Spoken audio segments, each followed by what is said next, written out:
So tell me just a little bit about the procedure you're going to be performing today. So what we're doing is called deep brain stimulation. This patient has a lot of tremors, and there's an area in the brain called the thalamus where the tremor cells are. So what we're going to do today is part of the procedure, which is map the brain, find these tremor cells, and then we're going to put in an electrode in that area, and then we're going to test the patient. So the patient will be awake, we'll see what his tremor is like, and we will send in current to that area in the brain so that we can stop the tremor. And then a week later, my colleague Dr. Zucker will put in the battery pack for him. So it's essentially like a pacemaker for the brain. That's the end result. And what is this procedure designed to do? In this particular patient, the main symptom that he's suffering from is tremor, which has been very disabling for him. He has trouble eating, drinking, he spills things when he holds a cup of water, for example. He has a lot of trouble writing his name.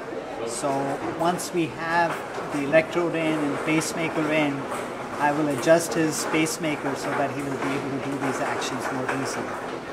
So the goal here is once, everything's in and set, he won't have the tremors anymore? Correct, yeah. So they will, I wouldn't say he won't have them, but they will dramatically improve is the hope, yeah. And you've been doing this procedure for about 20 years. About 20 years. You said about 4 years here. Correct. What type of success do you see? So a simple way of describing it is about 80% of patients are 80% better. That's a simple way of describing the statistics. Again, we do this not just for tremor. We have patients who have had trouble with walking and balance, for example, or even postural changes. Some patients have involuntary movements called dyskinesias. So depending on the symptomatology, we get different results. But overall, it's a very predictable procedure, which is why we've been doing it successfully for 20 plus years. And is this mainly for patients with Parkinson's? The two main groups that we see are patients with Parkinson's, and again, patients with Parkinson's with tremor, but also without tremor, those who have on-off fluctuations with their medications and the like. And the second group is essential tremor patients. We have a smaller number of patients who have dystonia, which is involuntary muscle spasms that some patients have that it can be useful for.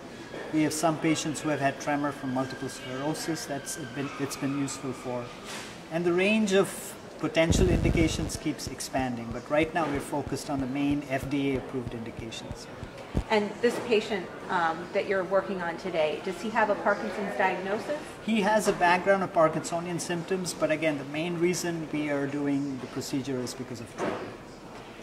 Is this, you said you've been doing it for 20 years, but it seems like it's something we're starting to hear more about recently.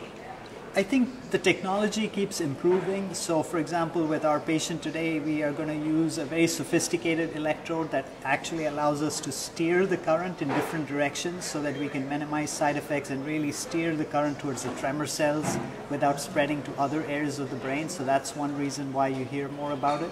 And the second reason is there's a greater need for it. With the baby boom population reaching the age group where these diseases become more common, there's more and more need for these procedures. And as you mentioned that, on a personal note, my father actually has Parkinson's. And he doesn't have the tremor that you're describing. Sure. It's more of a rigidity. Exactly. Right. So would he be a candidate for this procedure? Absolutely, yeah. So again, we like to show our tremor patients because it's easy to see, right? Even in the OR, hopefully we'll be able to show you a change.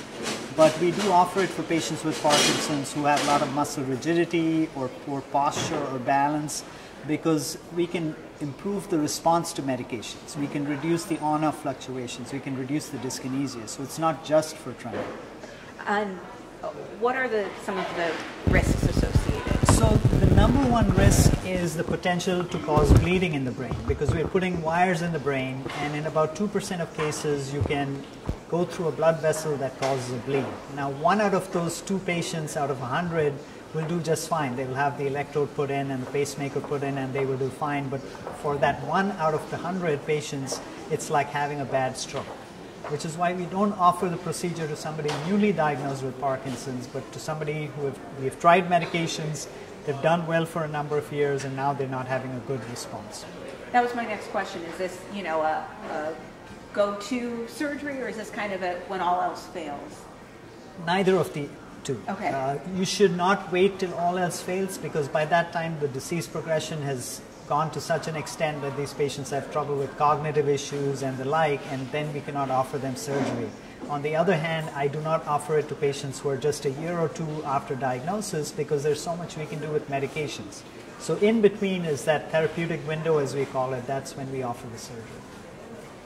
What do you want people to know just about the procedure that you're performing? What I would tell them is if you feel your medications are not doing an adequate job of controlling your symptoms, at least discuss it with your neurologist. At least discuss it with a movement disorders neurologist who's familiar with these procedures. It may be that you're a good candidate. It may be that there are other techniques that are more helpful to you. But it's worth a discussion so that you can understand the potential benefits of the procedure and also the potential risks. And you mentioned that you have the fastest growing We have the program. fastest growing program in Florida with deep brain stimulation. We started about 4 years ago, but we are in this area of South Florida. I think we are the go-to program for DBS surgery.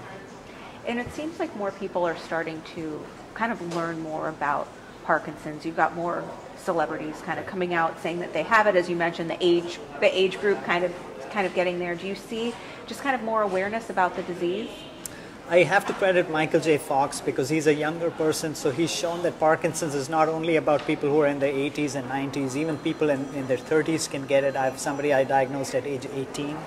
So there's a whole range of ages, but he's done a wonderful job of raising awareness.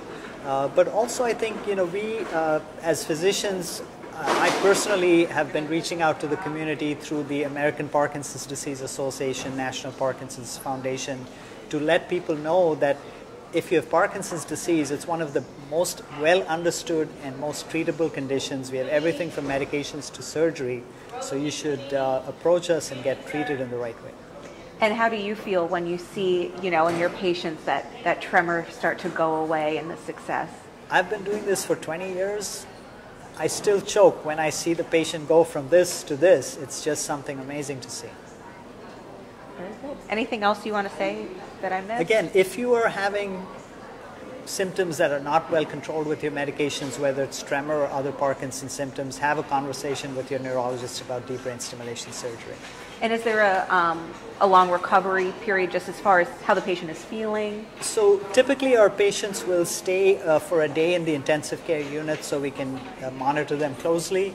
Most patients will go home the next day or the day after. There's about 5% of patients who are, especially elderly patients, that we will keep for about a week of inpatient rehab. But the majority of patients are going home next day after the surgery. And then it takes a couple weeks to... After about 3 weeks, we'll bring them in for the adjustments of the battery pack or the programming of the battery pack, as it's called. And then he should be okay? And you will see the results right there. All right.